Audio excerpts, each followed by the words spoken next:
오늘 함께 보실 말씀은 요한복음 14장 16절에서 20절까지입니다.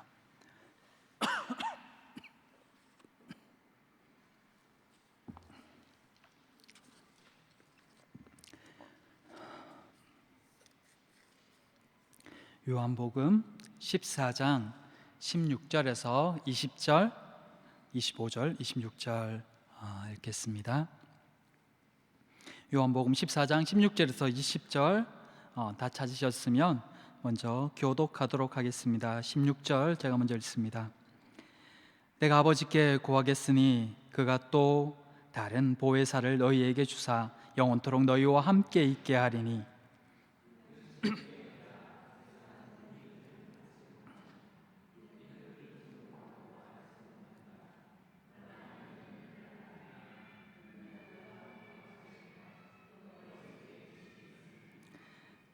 내가 너희를 고아와 같이 버려두지 아니하고 너희에게로 오리라.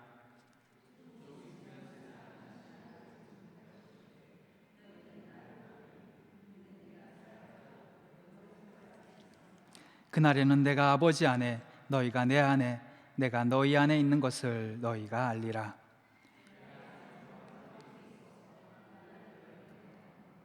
같이 읽습니다. 보혜사 곧 아버지께서 내 이름으로 보내실 성령 그가 너희에게 모든 것을 가르치고 내가 너희에게 말한 모든 것을 생각나게 하리라. 아멘. 반갑습니다. 설교 전에 목이 쉬는 일은 드문 일인데 목이 조금 쉬었습니다.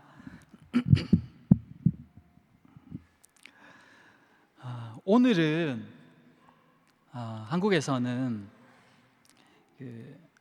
교사 스승의 주일과 또 성령 강림 주일 두 날로 지키는 주일입니다. 오늘은 성령 강림 사건을 기념하여 이 성령 강림 주일로 그렇게 이 시간 또 우리는 이 주일을 지키고자 합니다. 이 성령 강림 주일 이날은 예수님께서 부활하신 날로부터 이 7주째가 되는 날 다음 주일에 절기상으로는 오순절에 성령께서 강림하셨기 때문에 오순절 성령 강림 사건이라고도 부릅니다. 그래서 오늘 이 시간에는 우리에게 임하신 이 성령님에 대해서 말씀을 통해서 함께 생각해 보고자 합니다. 오늘 기도에도 기도하셨지만 그 성령 하나님 또 보혜사 성령에 대해서는 여기 계신 모든 분들, 대부분의 분들이 들어보셨을 것이라고 생각합니다. 성령님에 대해서는 물론 잘 알고 계시겠죠.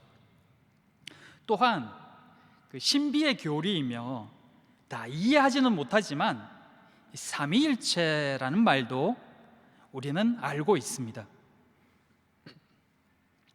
성부와 성자와 성령이 각각의 위를 가지고 있지만 근본 한 본체이시다라는 말이 삼위일체입니다.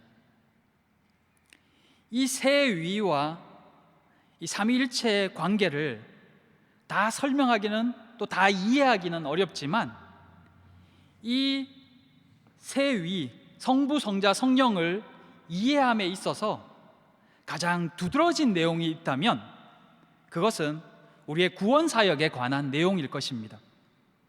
오늘은 조금 신학적인 이야기가 조금 더 들어갈 수 있을 것 같습니다. 마음에 작정을 하시고 오늘 말씀을 들어주시기를 바랍니다. 세 위께서는 성부, 성자, 성령께서는 우리의 우리를 죄악에서 구원하시기 위해서 각각의 일들을 행하셨는데 먼저 하나님께서는 성부이신 하나님께서는 죄로 인해 영원히 죽을 수밖에 없는 우리를 구원해 주시기로 작정하셨습니다. 예수님께서는 하나님께서 작정하신 바를 따라서 직접 이 땅에 오셔서 인간들의 죄를 지시고 십자가에 달려 죽으심으로 그 구원 사역을 감당하셨습니다.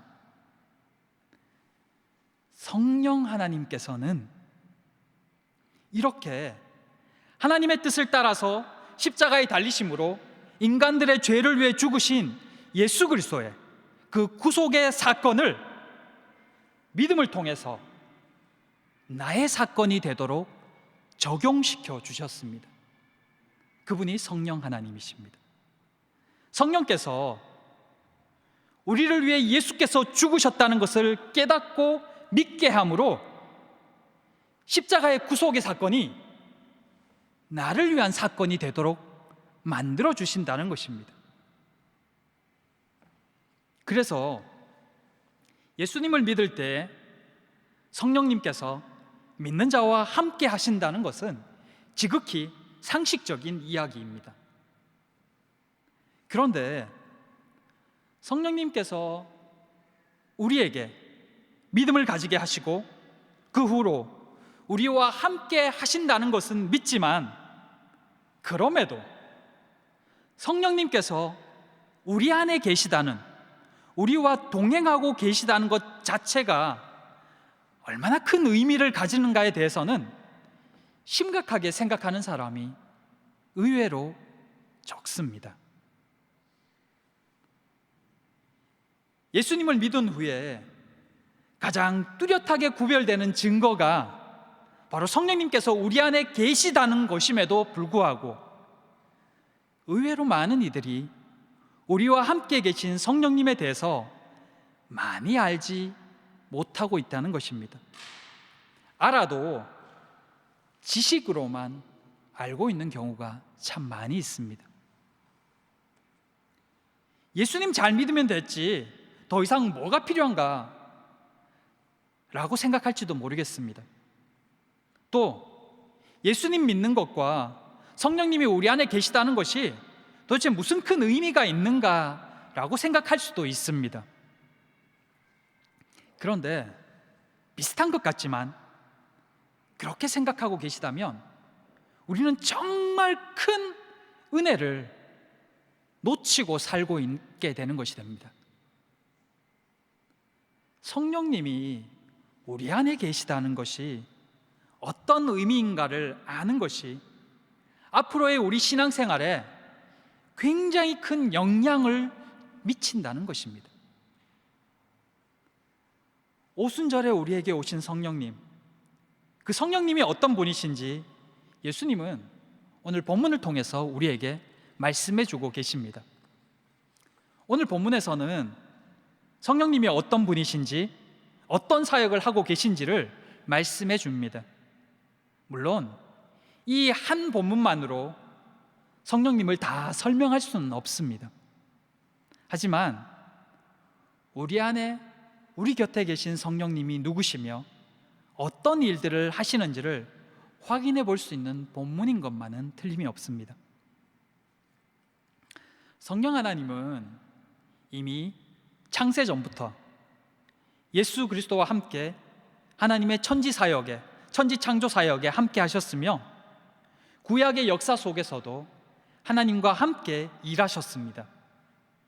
신약에 와서는 특별히 예수님의 이 땅의 공생의 기간 동안에도 함께 역사하셨습니다. 그러나 성령님께서 오심, 우리 안에 내주하심, 이것의 분명한 사건은 오순절 마가다락방의 성령 강림 사건 이후입니다. 오늘 우리가 읽은 이 본문은 바로 그 오순절 성령 강림 사건을 염두에 두고 하시는 말씀입니다. 오늘 본문은 특별히 예수님과 제자들과의 이 마지막 만찬 자리에서, 마지막 식사 자리에서 나누신 말씀입니다. 십자가에 달리시기 전 그 마지막 식사 자리에서 제자들과 예수님이 이야기를 하고 계십니다. 요한복음 14장 1절에 보면 근심하는 제자들의 모습이 나옵니다. 무엇 때문에 근심하고 있을까요? 그것은 바로 예수님의 말씀 때문이셨습니다. 떠나신다는 것입니다. 지금까지 함께 하셨던 예수님이 갑작스레 제자들을 떠나겠다고 말씀하고 계신 겁니다. 그 말씀에 제자들은 온통 근심과 슬픔과 두려움에 휩싸이기 시작합니다. 이제 예루살렘에 올라왔으니 예수님께서 왕이 되시고 자신들은 이제 한자리 할 것이라고 기대하고 있었는데, 예수님의 이 갑작스러운 말 때문에 모두가 당황하며 어찌할 바를 몰라 하고 있는 겁니다. 하지만 실제 예수님의 이 말씀은 처음이 아니었습니다. 이미 3번에 걸쳐서 예수님은 당신이 십자가에 죽으실 것과 부활하실 것에 대해서 말씀하고 계셨기 때문입니다. 하지만 제자들은 예수님의 그 말씀을 잘 이해하지도 못했을 뿐만 아니라 자신들이 원하는 대답이 아니었기 때문에 이해하는 것조차 싫어했던 것입니다. 지금 왕이 되실 예수님을 따라서 한자리 할 것을 기대하고 있는데, 예수님이 죽으신다는 것은 도저히 용납이 되지 않고 말이 되지 않았기 때문입니다. 그래서 잊어버리려고 노력하고 있었는데, 지금 또다시 예수님께서 그 말씀을 하고 계신 겁니다. 제자들은 당황스럽고 두렵고 절망과 공포감에 어쩔 줄 몰라 하고 있는 상황, 지금 그들의 상태가 그러했다는 것입니다. 예수님은 그렇게 근심에 쌓여 있는 그들에게 오늘 본문의 말씀을 하고 계신 겁니다. 요한복음 14장 16절에 내가 아버지께 구하겠으니 그가 또 다른 보혜사를 너희에게 주사 영원토록 너희와 함께 있게 하리니. 첫째, 보혜사 성령. 예수님께서는 당신이 떠나신다는 말과 함께 곧 또 다른 보혜사를 보내주시겠다라고 말씀하고 계십니다. 여기에서 이 보혜사라는 말은 파라클레토스라는 헬라어 단어입니다. 이 단어는 원래 돕기 위해서 곁에 부름을 받은 자라는 의미를 가진 말로서 변호인, 변호사, 대변인 이런 의미들이 담겨져 있습니다. 이 말이 어디서 나왔느냐? 이 말은 그 당시 시대 상황 속에서 나온 말입니다. 당시에는 어떤 재판이 열리면 지금처럼 돈을 받고 재판을 돕는 변호사가 있는 게 아니라 가까운 사람, 나를 가장 잘 알고 있는 사람, 내 동료들이 와서 함께 와서 그 사람을 위해서 변호를 하기도 하고 돕기도 했다는 것입니다. 그러다가 가끔은 함께 같이 처벌받기도 했습니다. 지금 우리 곁에서 그 역할을 하고 계시는 분이 바로 성령님이시라는 겁니다. 성령 하나님이 하시는 사역은 바로 우리의 곁에서 우리를 돌보아 주시고 위로해 주시며 때로는 우리를 대변해 주시는 역할을 하시기 위해 성령 하나님이 우리에게 오셨다는 것입니다. 그런데 이 보혜사께서 하시는 사역들을 가만히 보면 어디서 많이 듣던 사역임을 느끼게 됩니다. 보호자, 상담자, 위로자, 대변자, 도와주시는 분, 함께 계시는 분, 도와주십시오. 인도하여 주십시오. 길을 보여주십시오. 불쌍히 여겨주시옵소서. 용서하여 주시옵소서. 바로 우리가 예수님께 구하던 것이었기 때문입니다.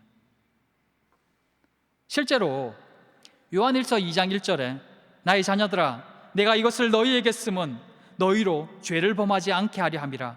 만일 누가 죄를 범하여도 아버지 앞에서 우리에게 대언자가 있으니 곧 의로우신 예수 그리스도라. 여기에 이 대언자라는 표현의 관주를 살펴보시면 또는 보혜사라고 표현되어져 있는 것을 볼 수가 있습니다. 즉 예수님께서 실제로 보혜사로서 이 땅에서 이 일들을 행하셨던 것입니다. 당신의 자녀들을 돌보시고 치료하시고 세우시고 위로하시고 격려하셨던 것입니다. 그것이 주님이 이 땅에 오셔서 하신 일들이었습니다. 그런데 주님께서 이 땅에서 하시던 그 사역을 이제는 또 다른 보혜사가 하신다는 것입니다. 그분이 바로 성령 하나님이시라는 겁니다. 다시 말하면 성령님께서 이 땅에서 행하실 사역, 또 하시고 있는 사역은 곧 예수님께서 이 땅에 계시면서 미리 행하셨던 바로 그 예수님의 사역을 이어서 하신다는 말씀입니다. 전하고 가르치시고 고치시고 위로하시고 책망하시던 그 사역을 그대로 성령님께서 하신다는 겁니다. 많은 그리스도인들이 이렇게 이야기하시는 분들이 계십니다. 2000년 전에 살았던 그 사람들은 참 좋았겠다. 예수님을 직접 뵐 수도 있고 그분이 기적을 행하시는 것도 볼 수 있고 예수님의 가르침을 직접 들을 수도 있었으니 그 사람들은 금방 예수님을 믿었을 거 아니냐. 나도 그 시대에 살고 있었다면 지금처럼 의심하지 않고 예수님을 더 잘 믿을 수 있었을 텐데 라고 말입니다. 내가 예수님을 직접 볼 수만 있다면, 그분에게 직접 가르침을 받을 수만 있다면 내가 더 잘 예수님을 믿을 수 있었을 텐데 라고 이야기한다는 것입니다. 그런데 오늘 본문을 보면 2000년 전 그들을 전혀 부러워하지도 또 지금 내가 의심하지 않아도 된다고 이야기하고 계십니다. 예수님을 믿음으로 영접할 때부터 우리 안에 계신 성령님께서 바로 예수님이 하시던 그 사역을 그대로 지금도 하고 계시기 때문입니다. 성령님께서 바로 이 순간 우리 곁에서 대언자가 되시고 위로자가 되시고 격려자가 되시고 치료자가 되셔서 그 일을 하고 계신다는 것입니다. 그래서 지금도 성령님을 통해서 믿음이 새로워지고 온전한 신앙인으로 살아갈 수 있는 것입니다. 다만 우리가 그것을 잘 느끼지 못하고 있을 뿐이라는 것입니다. 그뿐이 아닙니다. 요한복음 16장 7절에 내가 떠나는 것이 너희에게 유익이라고 예수님은 말씀하십니다. 예수님이 떠나야 보혜사가 너희에게 올 수 있기 때문이라는 것입니다. 왜 예수님이 떠나고 보혜사 성령님이 오시는 것이 우리에게 더 유익이다라고 말씀하고 계실까요? 예수님을 대신하여 오시는 성령님은 그리스도의 영이기 때문입니다. 성령님께서는 바로 예수님의 그 사역을 함과 동시에 예수께서 성령을 통해 일하시기 때문입니다. 그리고 예수님께서 이 땅에 계시는 동안은 육신의 몸으로 계셨기 때문에 시간과 공간의 제약을 받으셔야 됐지만 성령 하나님은 영으로 계시기 때문에 우리가 굳이 성령님을 찾아서 이리로 저리로 찾아다닐 필요가 없다는 것입니다. 그리고 그분은 영원토록 우리와 함께 계시는 분이십니다. 늘 우리 곁에서 우리와 함께 계시며 우리로 능력 있는 그리스도인으로 살아가게 하신다는 것입니다. 우리를 고와 같이 내버려 두지 않으십니다. 영원히 우리 곁에 계시면서 내 삶을 붙드시고 인도해 주시기 위해서 성령님이 오셨다는 것입니다. 우리가 우리 안에 내 곁에 계신 그 성령 하나님을 온전히 인정하게 될 때 성령님의 도우심을 더욱 강하게 경험할 수 있습니다. 성령님께서 내 안에서 온전히 일하시게 될 때 우리는 예수 그리스도로 더욱 충만해질 수 있습니다. 예수 그리스도를 더욱 깊이 알아갈 수 있고 그분의 십자가로 더욱 겸손해질 수 있습니다. 더욱 감사할 수 있게 됩니다. 그래서 성령님은 진리의 영이라고 또한 말씀하고 계십니다. 둘째, 진리의 영. 성령께서 이 진리의 영이다라는 말씀은 진리를 증거하신다는 것입니다. 곧 참 진리이신 예수 그리스도를 알게 하고 믿게 하고 영접하게 하시는 분, 그분이 바로 성령님이시라는 겁니다.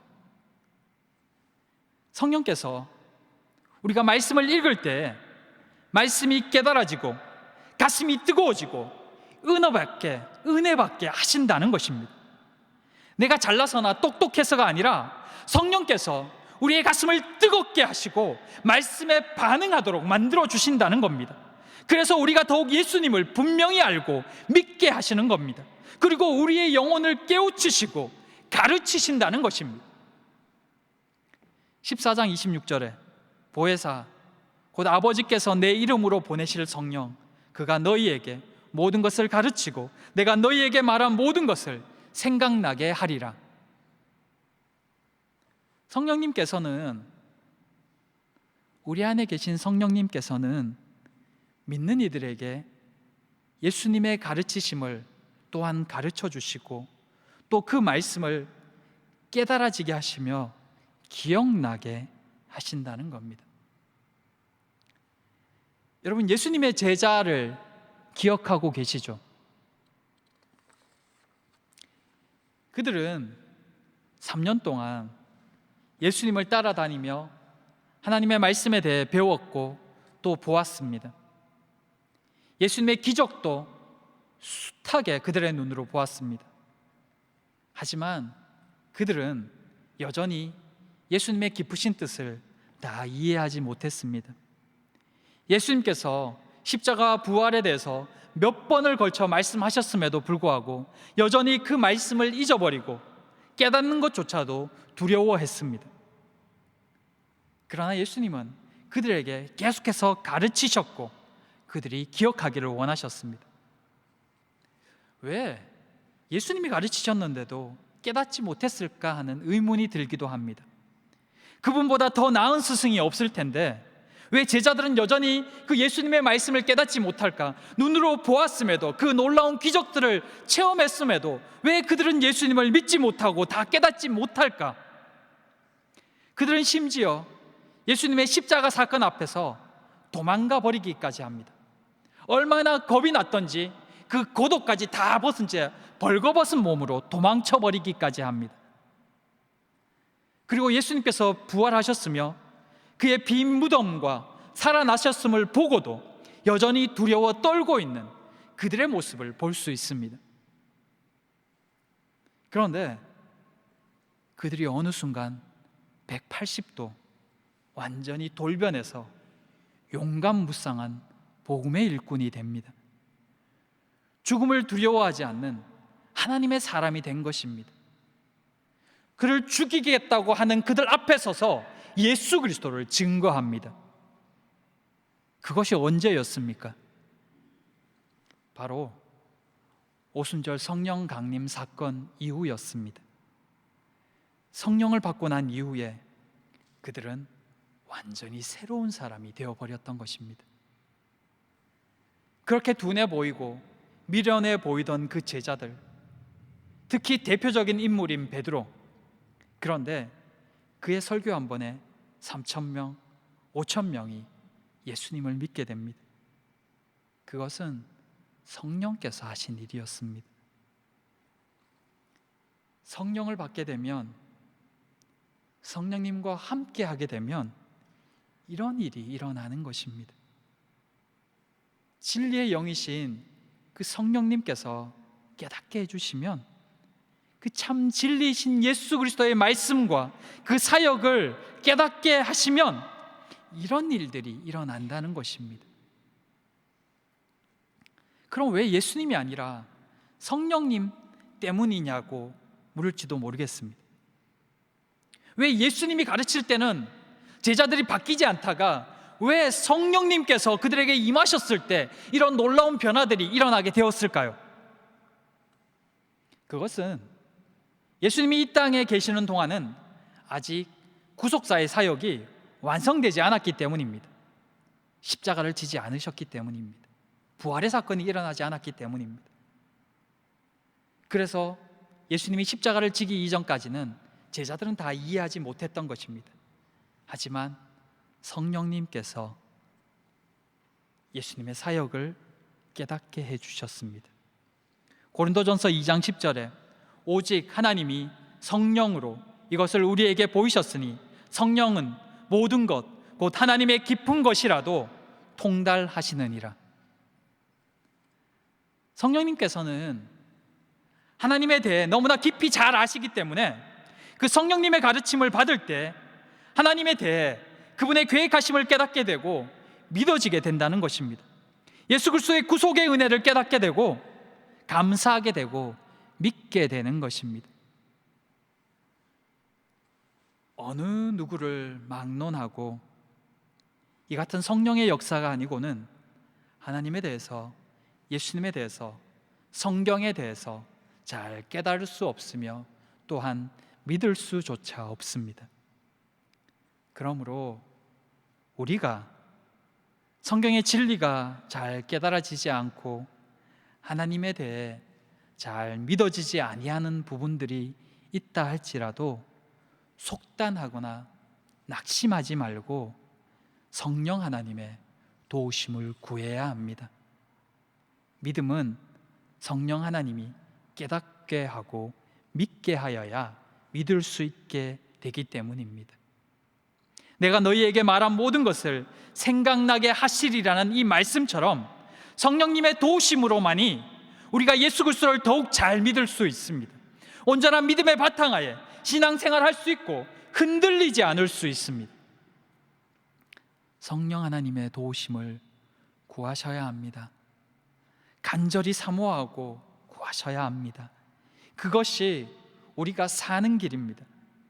오늘 본문 17절에서는 세상은 능히 그를 받지 못한다라고 합니다. 왜냐하면 그들은 성령님을 보지도 못하고 알지도 못하기 때문입니다. 세상 사람들은 성령님께서 어떤 일을 하시는지 알 수도 없고 경험할 수도 없다는 것입니다. 하지만 너희는 안다고 말씀합니다.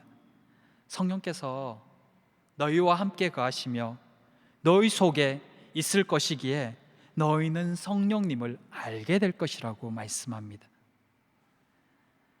근데 사랑하는 성도 여러분, 성령님을 안다라는 이 표현이 어떤 의미인지 아십니까? 성경에서 안다라는 표현을 쓸 때 이 안다라는 표현은 굉장히 친밀한 관계를 나타낼 때 쓰는 단어입니다. 이 안다라는 표현을 일반적으로 어디에 쓰냐면 부부간에 이야기합니다. 부부간의 관계를 안다라고 표현합니다. 그만큼 친밀하고 그만큼 속속히 안다는 것입니다. 그 성령님을 안다고 말할 때 그 안다는 표현은 머리로만 안다는 표현이 아니라 실제 체험을 바탕으로 이루어진 아주 친숙하다, 가깝다, 함께 있다라는 의미가 내포되어져 있는 의미라는 것입니다. 성령님과 아주 가깝다는 것입니다. 성령님과 함께 있고 그분의 도우심을 받으며 그분을 따르고 있다, 그분을 체험하고 있다라는 표현이 성령님을 안다라는 말입니다. 성령 하나님, 그분은 이미 우리가 예수님을 구주로 영접할 때 우리와 함께 하고 계십니다. 아니, 우리로 하여금 예수 그리스도를 구주로 영접할 수 있도록 도우셨기에 우리가 예수 그리스도를 믿을 수 있게 된 것입니다. 여러분이 이 자리에 앉아 있고 예수 그리스도를 구주로 인정하고 계신 분은 이미 성령께서 역사하셨고 여러분 안에 계시다는 것입니다. 그리고 앞으로도 쭉 우리와 함께 하고 계십니다. 그분은 로마서 8장 26절 27절에 이와 같이 성령도 우리의 연약함을 도우시나니 우리는 마땅히 기도할 바를 알지 못하나 오직 성령이 말할 수 없는 탄식으로 우리를 위하여 친히 간구하시니라. 마음을 감찰하시는 이가 성령의 생각을 아시나니 이는 성령이 하나님의 뜻대로 성도를 위하여 간구하심이라. 이 말씀처럼 우리 곁에 서서 우리의 연약함을 도우시고 친히 우리를 위해 간구하고 계시며 요한복음 16장 12절 14절에 내가 아직도 너희에게 이를 것이 많으나 지금은 너희가 감당치 못하리라. 그러나 진리의 성령이 오시면 그가 너희를 모든 진리 가운데로 인도하시리니 그가 스스로 말하지 않고 오직 듣는 것을 말하며 장래일을 너희에게 알리시리라. 그가 내 영광을 나타내리니 내 것을 가지고 너희에게 알리시겠습니다. 라는 말씀처럼 우리에게 진리를 가르치시고 깨닫게 하고 계십니다. 또한 우리로 하여금 하나님의 은혜에 감격하고 뜨거운 가슴으로 반응할 수 있게도 하십니다. 여러분이 가끔씩 경험하게 되는 그 눈물, 뜨거움, 감격의 경험들은 바로 성령님께서 우리 안에 계시기 때문에 가능한 반응이라는 것입니다. 또한 성령님은 하나님과 예수님을 떠나서 독자적으로 역사하지 않으십니다. 성령은 하나님의 영이므로 하나님이 주시는 대로 말씀하시고 그리스도의 영이심으로 그리스도의 뜻을 이루어 가시는 분입니다. 그러기에 우리 곁에 계신 성령 하나님, 그분을 우리가 온전히 인정하고 그분과 함께 동행할 때 우리는 하나님을 더욱 깊이 만나게 되며 예수 그리스도를 온전히 믿게 되는 것입니다. 사랑하는 성도 여러분, 성령 하나님은 우리 안에 계셔서 우리의 삶 가운데 일하고 계십니다. 그리고 우리가 우리 안에 계신 성령 하나님을 더욱 온전히 인정하며 그분의 주시는 음성과 그분의 주시는 깨달음에 순종하고자 할 때 우리의 삶 가운데 그분은 더욱 깊이 관여하시며 우리의 삶을 위해서 일하십니다. 그분은 우리 안에 계신 하나님이십니다. 그가 계신 곳에 놀라운 일이 일어납니다. 그는 보혜사, 곧 우리를 보호하시며 은혜 주시는 분이십니다. 그분이 계신 곳에 모든 고통이 치유되고 진정한 평화가 임하게 됩니다. 요한복음 14장 27절에 평안을 너희에게 끼치노니 곧 나의 평안을 너희에게 주노라.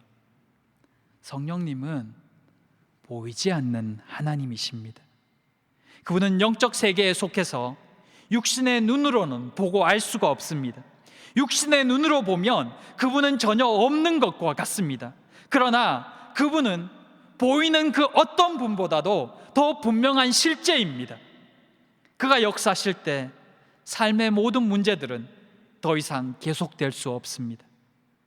어둠 가운데 빛이 임하는 것과 같이 성령님의 임재는 현실을 어둡게 하고 고통스럽게 만드는 모든 악한 영들을 파하고 삶을 회복해야 합니다.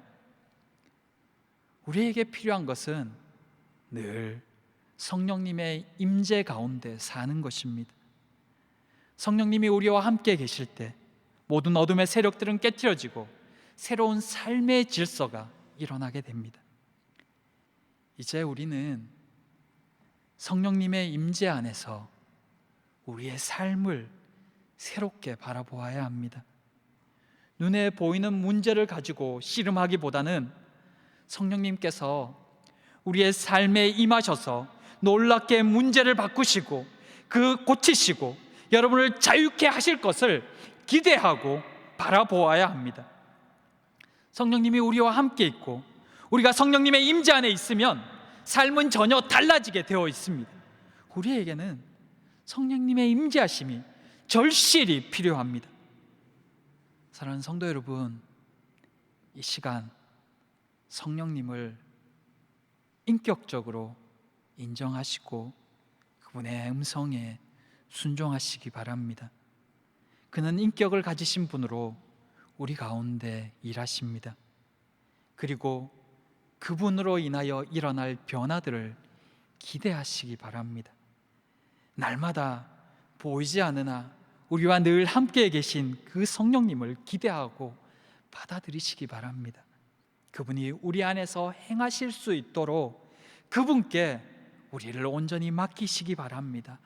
놀라운 기적이 일어나게 될 것입니다. 성령 하나님은 우리의 모든 현실의 고통스러운 문제보다 더 크신 분이십니다. 성령님은 모든 문제를 일으키고 있는 악하고 더러운 영들보다 더 크십니다. 성령님은 바로 우리와 함께 거하시고 우리 안에 계시면서 놀라운 변화들을 주고 계십니다. 악한 영들을 쫓아내시고 우리 안에 생명과 축복을 부어주십니다. 여러분, 삶 가운데 놀라운 은혜와 복이 임하게 될 것입니다. 말씀을 들을 때, 기도할 때, 살아갈 때 여러분에게 주시는 깨달음과 음성이 있을 것입니다. 이것은 해야 돼, 이것은 하나님이 기뻐하지 않아 라는 깨달음을 주실 때 그 음성에 작지만 순종해 보십시오. 말씀을 읽을 때, 말씀을 들을 때 아니야 라고 하시는 부분에 단호히 순종하고 끊어보십시오. 이건 힘들어도 해야 돼 라고 깨닫게 하실 때 그대로 행해 보십시오. 그때 성령님께서 여러분 가운데서 일하실 것입니다. 그리고 여러분의 삶을 조금씩 조금씩 더 만져주실 것입니다. 성령 하나님을 사모하시기 바랍니다. 그분이 우리 속에서 더 깊이, 더 크게 일하시도록 그분의 깨닫게 하심에 반응하시기를 바랍니다. 그러면 여러분은 점점 성령 하나님의 사로잡힌 인생으로 이 땅을 살아가게 될 것입니다. 신앙은 막연한 것이 아닙니다. 하나님은 막연하신 분이 아닙니다. 그분은 실제이며 우리와 함께 하시는 분이십니다. 우리 속에 이런 은혜가 있기를 원합니다. 그래서 삶이 바꾸어지고 문제가 해결되어지고 우리 인생의 고통의 부분들이, 그들을 바라보는 시각들이 점점 바뀌어지는 것을 경험하고 그 은혜 가운데 거하는 우리 모든 성도님들 되시기를 진심으로 축복하고 부탁을 드립니다.